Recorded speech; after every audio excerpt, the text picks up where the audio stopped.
Evan, ano ba ang naging issue dyan sa dalawang testigo at hindi tinanggap ang kanilang mga testimonya? Ela, sa pangalawang pagkakataon kasi ay naglabas ang prosekusyon ng mga testigo na hindi naman nakalista sa pre-trial order. Yan yung pinuna ng kampo ng mga akusado maging ng mga mahistrado. Hindi pinayagan ng Sandigan Bayan 6th Division ang pagtestigo ng dalawang cashier na dinalang testigo ng prosekusyon para sa petition for bail hearing ng siyam na DPWH Mimaropa officials na nahaharap ngayon sa kasong malversation kaugnay ng substandard flood control project sa Nauhan Oriental, Mindoro.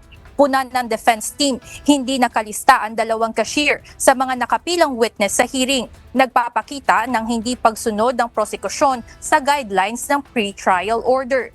Paliwanag ng prosekusyon ayon kasi sa testigo kahapon na si Cecilia Viquera, Chief Admin Officer, ang mga cashier na nasa ilalim ng kanyang pamumuno ang makakapagkumpirma ng mga nangyaring online payment sa pagitan ng DPWH Mimaropa papunta sa SunWest Corporation. Kaya nila dinagdag ang dalawa sa listahan ng mga testigo.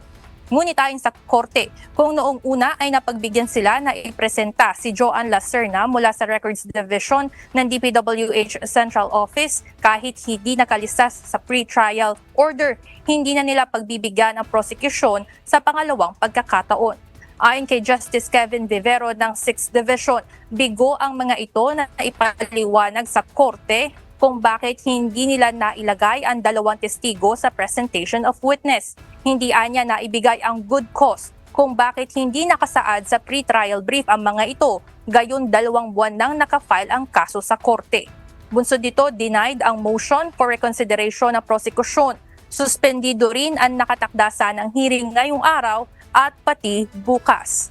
Bagamat di nakatestigo, isinumiti pa rin ng prosekusyon ang judicial affidavit ng dalawang witness na tinanggap naman ng korte.